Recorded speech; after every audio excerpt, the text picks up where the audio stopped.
Hello guys, so welcome now to lecture 18. So we're gonna, stress on the idea of using the approximate models for the transistors.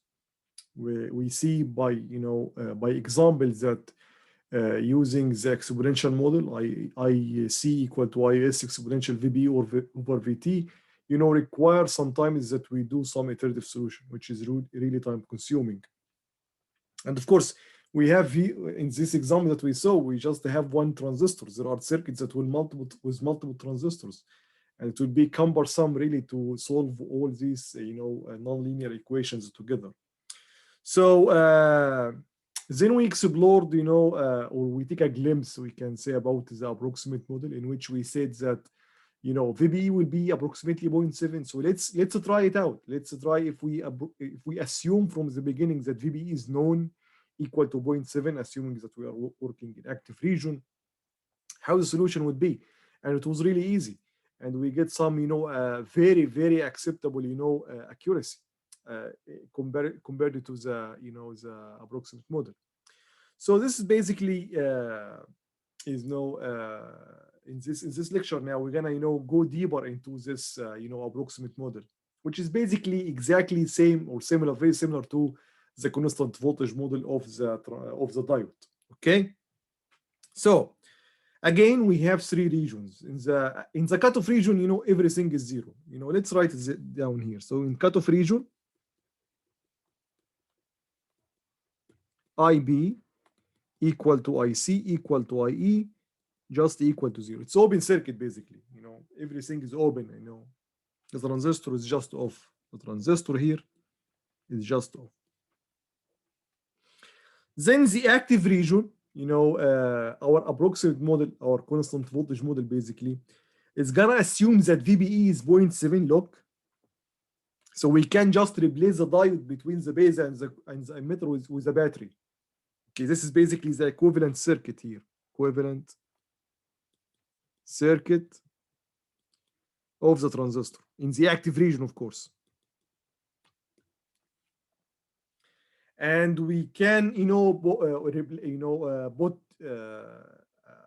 a current source, which is IC or beta IB, between the collector and the emitter.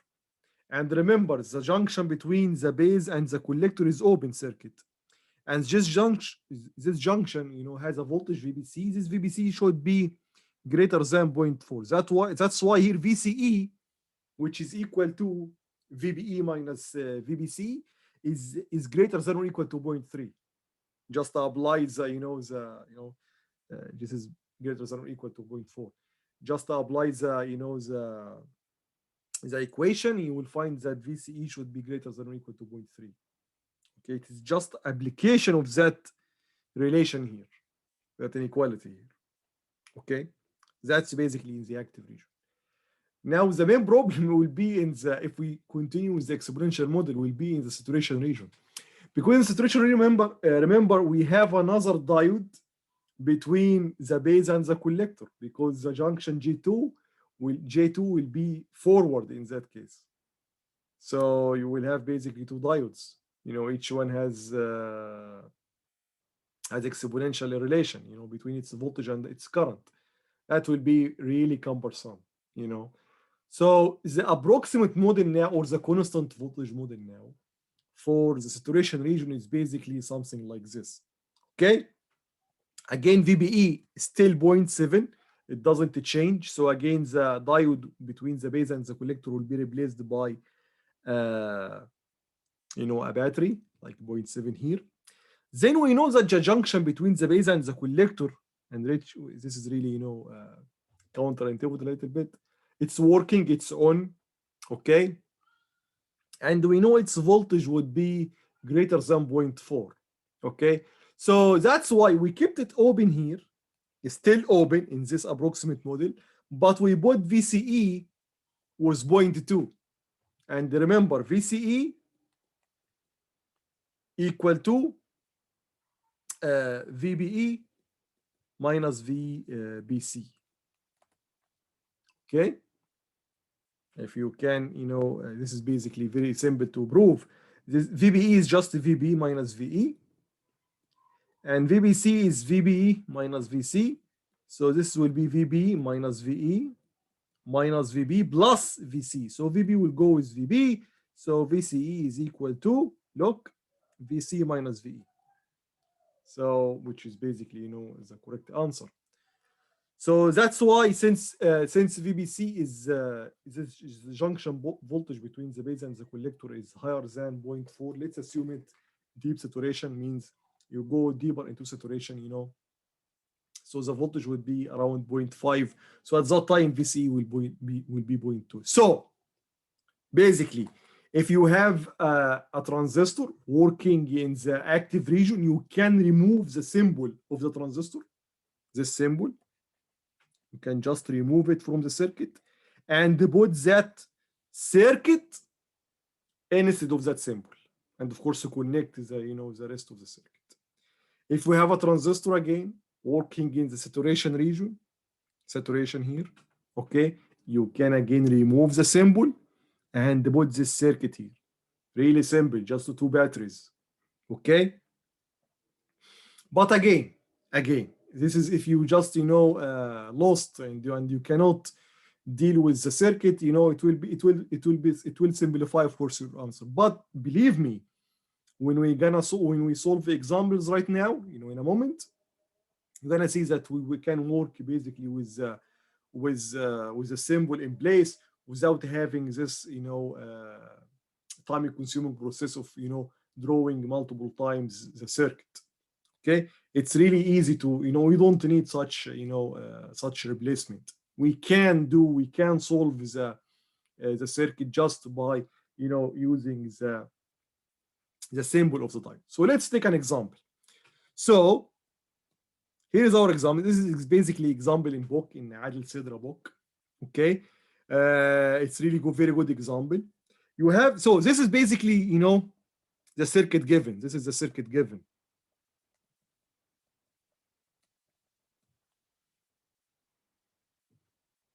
Of course, there are many, you know, things that we do with these circuits to simplify its shape. Like, for example, removing the batteries. So, for example, this point here has a voltage of 4. Okay, how this happens?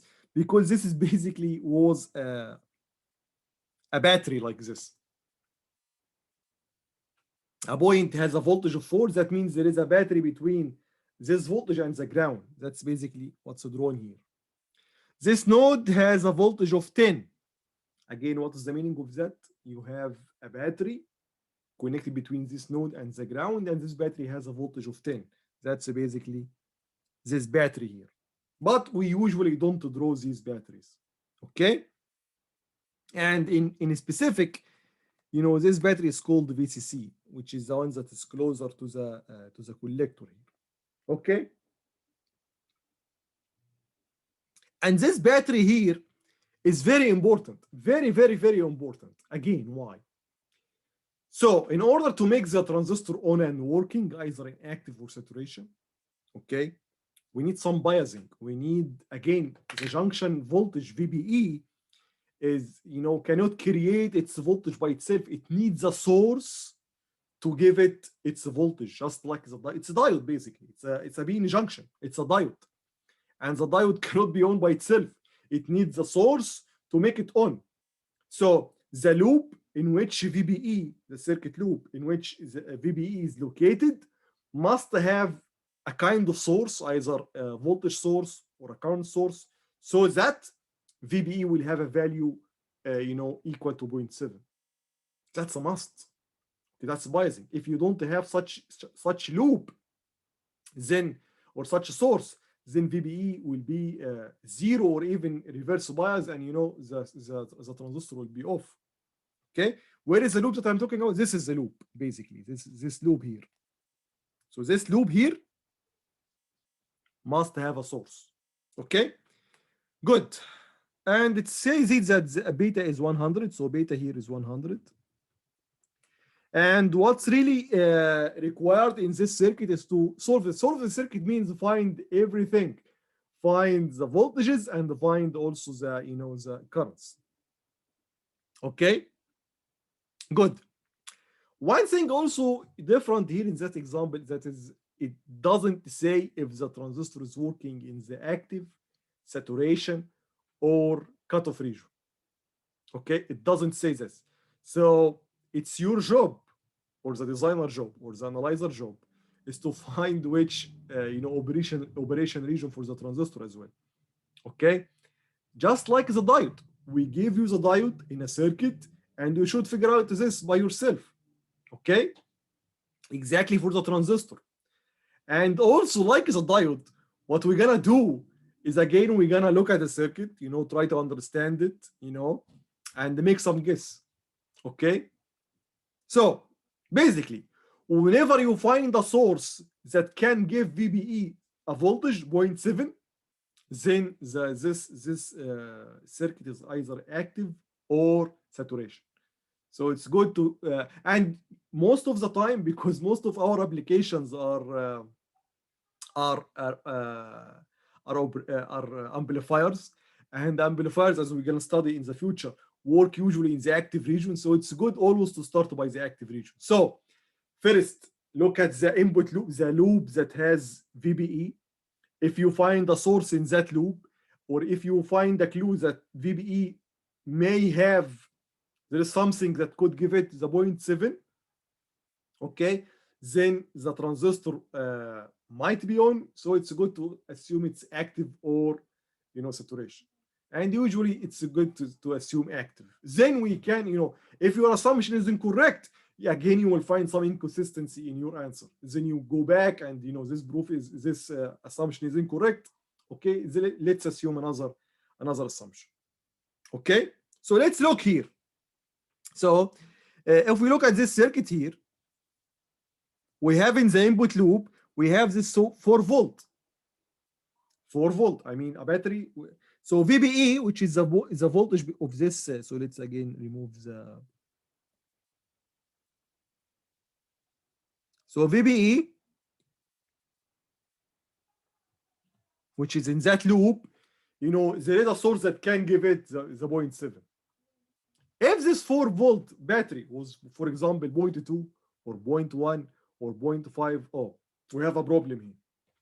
And because it's not sufficient, it should be greater than or equal to 0.7 in order to VBE become 0.7 and the transistor turns on. Okay, that's also another point you should use. That it's not only the source, it should be an enough source, a source that can give the 0.7. Okay, so we're gonna assume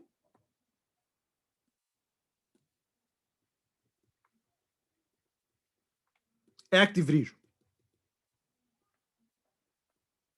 and we're gonna prove that. I mean, once we solve the circuit, we have a check for it. We're gonna calculate VBC. This voltage should be greater than or equal to 0.4, as we know. Okay, good. If we assume an active region, then VBE will be 0.7 automatically, and IC is equal to beta IB. In active region, we know that. And we know also that VBC should be greater than or equal to 0.4. This will be, this will be our check in the end, as we will see now. Okay, good. So let's, check this loop here. This loop has this 4 volt in that direction, this VBE, and this is IE, right? So in this loop, KVL, let's call it loop 1. You have 4 volt equal to VBE, which is 0.7, plus the voltage of the resistor RE, which is IE RE. So basically IE is equal to 4 minus VBE over RE. So 4 minus 0.7 over 3.3 kilo ohms. This is basically 3.3, and this is 3.3 as well. This will give you 1 milliamperes. Good. So we know IE. One of the unknowns is known now. Good. What else we can do? Good. We know that IE is equal to IB plus IC. And we know that IC is beta IB. So this is IB plus beta IB. Since we are in the active region, we can say that. So IA basically is equal to beta plus 1 IB.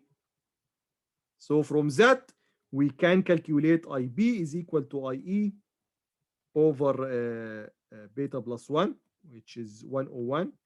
So 1 over 101 milliampere as well. Okay? That's basically, IB. So we get another unknown here, which is IB. Now IE, I'm sorry, IC. Look, IE, again, it's IB plus IC, but we can now remove IB and put IC over beta. IC over beta plus IC. So this is basically beta over beta plus 1 IC. And we call that term alpha.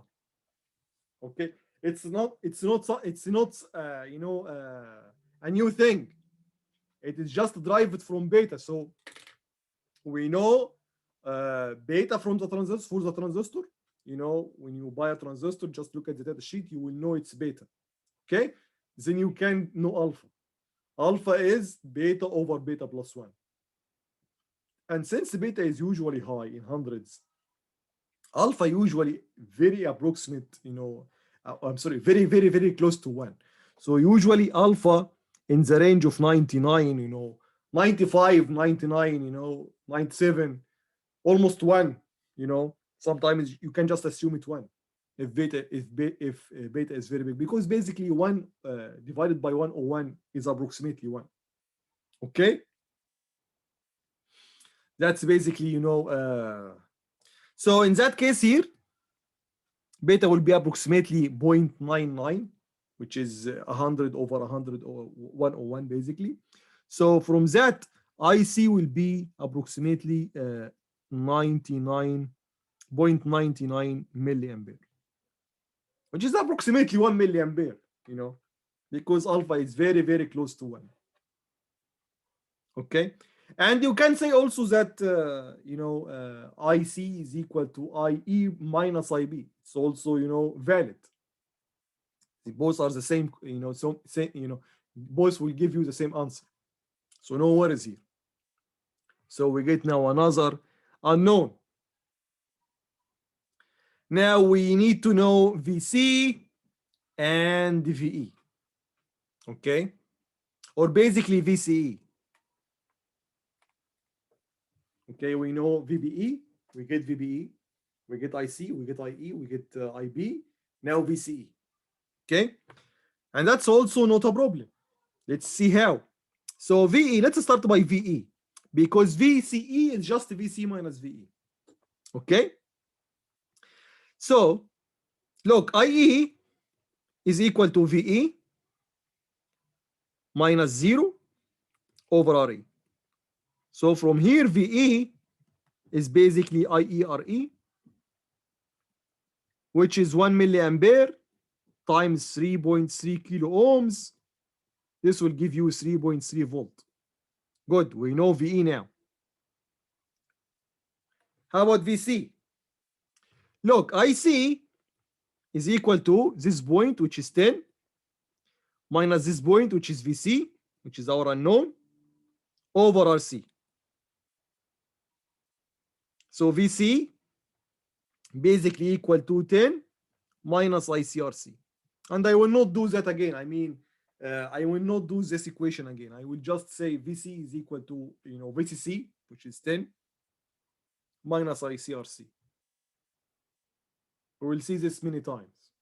Okay, so 10 minus IC is approximately 99 milliamperes. RC is 4.7 kilo ohms. This will give us around 5.3 volt. So we get all of them. Now the moment of truth. If we are really working, and seems yes, if we are really working in the active region, okay, we should see that VBC is greater than or equal to 0.4. So let's calculate VBC. VBC. VBC is VB minus VC. VB, remember, is 4. Basically, this is base. This is the base. So VB is just the the point voltage, which is the node voltage 4. So 4, and VC you just calculate 5.3. This is minus 1.3. That means G2, the junction between the base and the collector, is reverse, which is of course correct. So our assumption is correct. Since we are working in the active region, this junction must be reversed. Okay? And look, guys, it's really straightforward. There is no equations, there is no iterative solutions, there is no calculators. It's really very simple, very simple calculations. Very straightforward as well. Okay? We're gonna continue with such examples, okay, in the next recording, because basically this is, the first step is to how to analyze a transistor circuit. Then we're gonna, explore the transistor applications. Thank you very much for watching this video, and see you in the next video. Bye-bye.